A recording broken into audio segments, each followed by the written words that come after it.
இப்போ தாவேக்கு வந்திருக்கிறதுனால இது வரைக்கும் வாங்கின 8% வாக்குகள் கூட நாம் தமிழருக்கு கிடைக்காதுன்னு சொல்கிறாங்களே சார். ஜோசியக்காரங்க யாராவது சொல்லிட்டு இருப்பாங்க. இந்த மாதிரி ஜோசியத்தெல்லாம் நான் நம்புறதுல ஜோசிய நம்பிக்கையும் கிடையாது. இங்கே விஜய் வந்ததுனால அந்த ஓட்டு சரிஞ்சிரும் அப்படின்னு நம்ம சொல்ல முடியும். ஏன்னா 2021 சட்டமன்ற தேர்தலில் நாம் தமிழ் வாங்கின வாக்கு 31 லட்சம், 24 36 லட்சம். 2021க்கும் 24க்கும் எங்களுக்கான இடைவெளி வெறும் 5 லட்சம் தான். அப்போ விஜய் ஓட்டு வெறும் 5 லட்சமா? மாநாடு முடிஞ்ச பிறகு விஜய் மீது விமர்சனம் வச்சுட்டோம். ஒன்னு அந்த பக்கம் நில்லு, இந்த பக்கம் நில்லு, நடுவில் நிக்காதுன்னு சொல்லிட்டோம். சொன்ன பிறகு விஜய் கட்சிக்காரங்க எங்களுக்கு ஓட்டு போட மாட்டான். அப்போ ஈரோடு நாங்கள் 21,000 ஓட்டு வாங்கியிருக்கோம். எப்படி வாங்கணும்? பிப்ரவரி 21 மாநாடு முடிந்த பிறகு மாநாட்டில் பாருங்க, தமிழ்நாட்டு அரசியலையே 100 இளம் வேட்பாளர் இருக்கக்கூடிய ஒரே ஒரு கட்சி நாம் தமிழ் கட்சியா இருக்கு. ஒரு தேர்தல் தேவர் அதிகமா இருக்கான்னா தேவர் நிற்பாரு, நாடார் அதிகமா தான் நாடார் நிற்பாரு. அப்படி நாங்கள் நிப்பாட்டல. புறக்கணிக்கப்பட்ட தமிழ் சமூகங்களை முன்னிறுத்தோம். அதிமுக வந்து அமமுக வந்தாச்சு, அதுக்கப்புறமா அன்புமணி வந்தாச்சு. ஸோ வந்து ஒரு பலமான கூட்டணியா அவங்க மாறிட்டாங்கன்னு எடுத்துக்கலாமா? என்ன புதிய மாற்றத்தை அவங்க முன்வைக்க போறாங்க அப்படின்னு கேள்வி இருக்கு. அங்கேயும் ஊழல் அமைச்சர், இங்கேயும் ஊழல் அமைச்சர் இருக்காரு. அங்கேயும் ஆத்துமலர் கொள்ள, இங்கேயும் ஆத்துமலர் கொள்ள, அங்கேயும் கனிமூல கொள்ள, இங்கேயும் கனிமூல கொள்ள. என்ன மாற்றம் உங்களுக்குள்ள?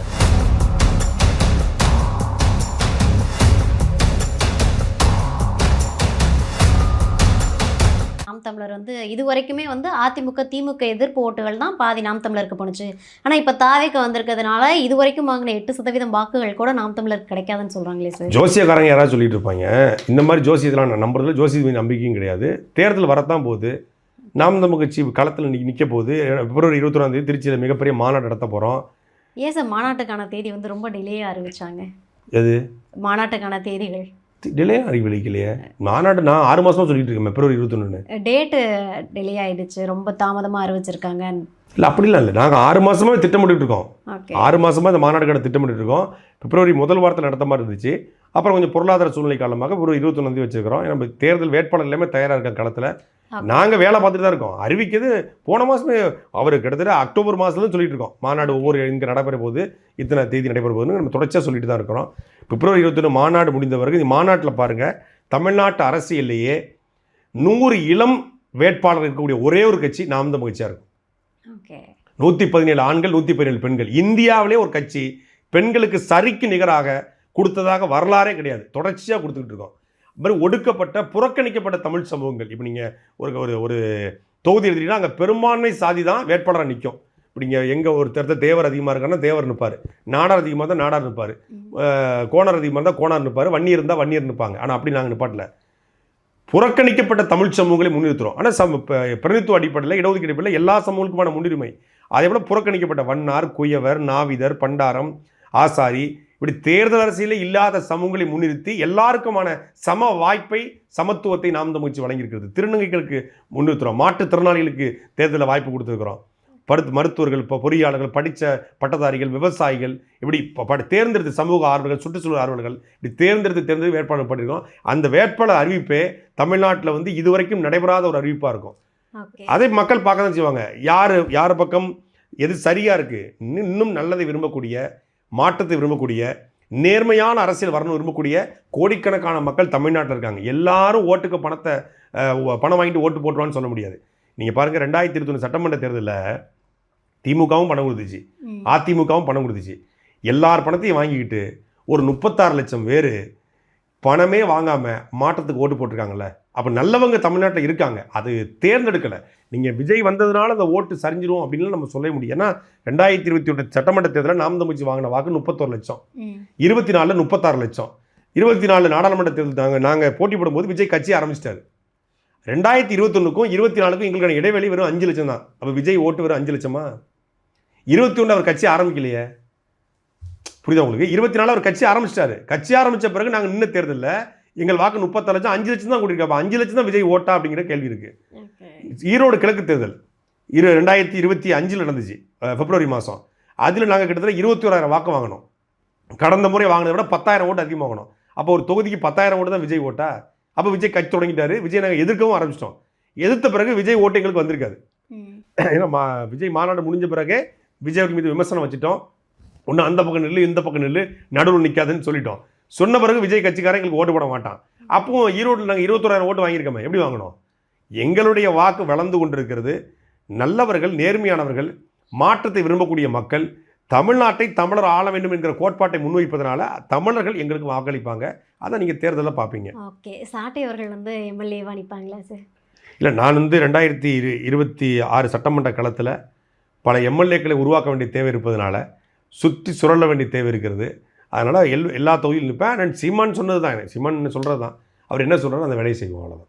ஓகே. அப்போ இந்த தடவை நீங்கள் களத்தில் நிற்கலையா? இல்லை, நீ களத்தில் தான் நிற்பேன், ஓகே. உறுதியாக களத்தில் நிற்பேன். எந்த தொகுதியில் நீங்கள்? அது அண்ணன் சீமான்னு சொல்லுவாங்க.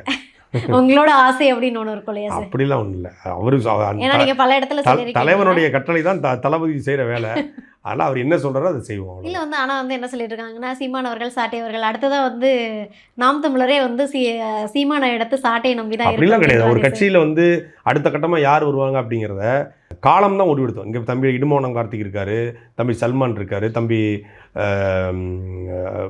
அபு இருக்கார், ஃபர்கானா இருக்காங்க, அண்ணன் ஹிமாயின் இருக்கார், அண்ணன் மணிசிந்தில் இருக்கார். இப்படி பல்வேறு தலைவர்கள் இருக்காங்க, அடுத்த கட்ட தளபதிகள் இருக்காங்க. ரெண்டாம் கட்டங்கிறதுக்கு வேலையே கிடையாது. ஏன்னா முதல் கட்டமான சீமானையே தமிழ்நாடு முழுக்க கொண்டு போய் சேர்க்க வேண்டிய தேவை இருக்குது. முதல் கட்டமும் அதில் உருவானதா அடுத்த கட்டம் ஒருத்தர் உருவாக்க முடியும். அவர் அதிகாரத்துக்கு போகணும், அவர் சட்டமன்ற உறுப்பினர் ஆகணும், அவர் ஆட்சி அதிகாரத்துக்கு பிடிக்கணும், அப்புறம் காலமே உருவாக்கும். சீமானை யார் உருவாக்குனாங்க? காலம் தான் உருவாக்குச்சு. 2009க்கு முன்னாடி அவருக்கு யாருமே தெரியாது. 2009க்கு பிறகு அவர் தொடர்ச்சியாக சிறைப்படும் போது யார் இந்த சீமான் அப்படின்னு கேள்வி எழுது. அப்புறம் ஒரு கட்சியாக மாறுறாரு, மக்களுக்கு தெரிய வருது. அப்புறம் காலம் உருவாக்கும். இப்போ நீங்கள் வந்து அண்ணா இறந்த பிறகு கலைஞர் முதலமைச்சர் யாரும் நினைக்கல. அந்த இடத்துல ஒரு தேவை ஏற்பட்டிருக்கு, ஏதோ லாபியை பண்ணியிருக்காங்க, வந்து உட்கார வச்சாங்க. அதுபோல் காலமே உருவாக்கும். இவர் தான் 2ஆம் கட்டம், இவர் தான் 3ஆம் கட்டம், அப்படிலாம் ஒன்றுமே கிடையாது. இப்போ எங்கள் அண்ணனுடைய பயணமே இன்னொரு 30-40 வருஷம் பயணம் இருக்குது. அந்த பயணத்தில் நாங்கள் கூட இணைஞ்சு பயணிக்கிறோம். காலம் தீர்மானிக்கும். இன்னும் புதியவர் வரலாம், அடுத்த தலைமுறை வருவாங்க, நிறைய ஆற்றலாளர்கள், நிறைய இளைஞர்கள், நிறைய படித்த வருவாங்க. அது 2ஆம் கட்டத்துக்குலாம் அங்கே வந்து வேலையே இல்லை, அதுக்கான தேவையும் இப்போ இல்லை. இல்லை, சீமான் அவர்களே வந்து அந்த மின்னம்பலம் அப்படின்ற ஒரு ப்ரோக்ராமில் சொல்லியிருக்காங்க, இது வரைக்கும் திமுக அதிமுகவை தேர்ந்தெடுத்தீங்க, இந்த தேர்தலையாவது ஒன்று என்ன தேர்ந்தெடுங்க, இல்லைனா என் தம்பி விஜயை தேர்ந்தெடுங்கன்னு சொல்லியிருக்காங்களே. இல்லை, அவர் பெருந்தன்மையே சொல்லுவார் அண்ணன் சீமான் வந்து எப்போவுமே பொது வழியில். இல்லை என்ன அப்படின்னா பொதுவாக ஒரு நிலைப்பாடில் ஸ்டாண்டர்டாக இல்லையே. ஏன்னா இதுக்கு முன்னாடி விஜயை விமர்சனம் பண்ணார், இப்போ ஆன் ஸ்டேஜில் போய் நீங்கள் விஜயை கூட தேர்ந்தெடுங்க அப்படின்றாரு. மாற்றம் அப்படின்னு விரும்பக்கூடிய மக்கள், உங்களுக்கான ஆப்ஷன்ஸ் இருக்குது, நிறைய வாய்ப்புகள் இருக்குது. அங்கே வந்து படித்தவர்கள் இருக்காங்க, எல்லாமே யூபிஎஸ்சி தேர்வு எழுதக்கூடிய படித்தவர்கள் இருக்காங்க. அடுத்த தலைமுறை ஐஏஎஸ் ஐபிஎஸ் ஆகக்கூடிய மாணவர்கள் இருக்காங்க. அவங்ககிட்ட போயிட்டு ஒரு கட்சியினுடைய தலைவரை இழிவுபடுத்தி பேசக்கூடிய எண்ணம் கொண்டவர்களாக நினைச்சிருப்பான். அவர் கேட்குறாரு, இப்போ கைத்தட்டுவீங்க, இதுவே 5 வருஷம் கழிச்சு கைத்தட்டுவீங்களா அப்படின்னு கேட்குறாரு. அங்கே வந்து எல்லாரும் ஒவ்வொரு தலைவருடைய புகைப்படத்தை காட்டும்போது அவங்கள இழிவுபடுத்துகிறாங்க. அண்ணன் சீமான் மட்டும்தான் ஐயா ஸ்டாலினை காட்டும்போது, எடப்பாடியை காட்டும்போது பெருமையாக பேசுகிறாரு. அப்போ அவருடைய மாண்பை நம்ம பாராட்டணும். அதான் பொது வழியில் எப்போதுமே வந்து படித்தவர்கள் மத்தியில் போயிட்டு பத்திரிகையாளர் கேள்வி கேட்டால் அது பத்திரிகையாளர்கிட்ட பேசுறது வேறு. படித்தவர்கள் மத்தியில் பேசும்போது உங்களுக்கான வாய்ப்புகள் இருக்குது. நீங்கள் என்ன தேர்ந்தெடுக்க அவனை தேர்ந்தெடுக்க, அதுக்கான காரணத்தை வச்சுக்கோங்க. என்ன காரணம், எதுக்காக மாற்றணுங்கிற காரணத்தை வச்சுக்கோங்கிற இதை முன்னெடுத்துறாரு. ஸோ இது வரைக்குமே வந்து அதிமுக வந்து தாவேக்கு வந்ததுக்கப்புறம் அதிமுக பலவீனம் ஆயிடுச்சுன்னு சொன்னாங்க. இப்போ பார்த்தீங்கன்னா அதிமுகவில் வந்து அமமுக வந்தாச்சு, அதுக்கப்புறமா அன்புமணி வந்தாச்சு. ஸோ வந்து ஒரு பலமான கூட்டணியாக அவங்க மாறிட்டாங்கன்னு எடுத்துக்கலாமா? இல்லை, பலமான கூட்டணியாக உருவாக்கணும்னு அவங்க விரும்புகிறாங்க. அந்த கூட்டணியை அவங்க உருவாக்கிட்டு இது ஏற்கனவே இருந்த கூட்டணி தான். அது அமமுக மட்டும் புதிதாக இணைஞ்சிருக்கு. ஏற்கனவே இருந்த கூட்டணி வாசன் அவர்களும் சரி, அந்த பாஜக கூட்டணியில் இருந்தவங்களும் சரி, ஏற்கனவே ஐயா எஸ்ஆர்எம் பாரிவேந்தரா இருக்கட்டும், எல்லாருமே அவங்க இருந்தவங்க தான். இருந்த கூட்டணியை அவங்க உருவாக்கியிருக்காங்க. திமுக மாற்ற ஒரு கூட்டணியை உருவாக்கணும், மக்கள் தானே முடிவு பண்ணணும். இவங்க ஏற்கனவே வென்றுட்டாங்க, ஏற்கனவே ஆட்சி அதிகாரத்தில் இருந்திருக்காங்க, மேலே அவங்க இருக்காங்க, கீழே அவங்க இருந்திருக்காங்க. என்ன புதிய மாற்றத்தை அவங்க முன்வைக்க போகிறாங்க அப்படின்னு கேள்வி இருக்குது. திமுக மாற்றா என்னத்தை நீங்கள் முன் வச்சிருவீங்க? அங்கேயும் ஊழல் அமைச்சர், இங்கேயும் ஊழல் அமைச்சர் இருக்கார். அங்கேயும் ஆத்துமலர் கொள்ள, இங்கேயும் ஆத்துமலர் கொள்ள, அங்கேயும் கனிமூல கொள்ள, இங்கேயும் கனிமூல கொள்ள. என்ன மாற்றம் உங்களுக்குள்ள? அதுவும் திராவிட கழகம், இது அனைத்து இந்திய திராவிட முன்னேற்ற கழகம். என்ன வித்தியாசம்? அங்கே ஐயா ஸ்டாலின், இங்கே ஐயா எடப்பாடி பழனிசாமி, அவ்வளோதான் மாற்றம், வேறு எந்த மாற்றமும் இல்லை.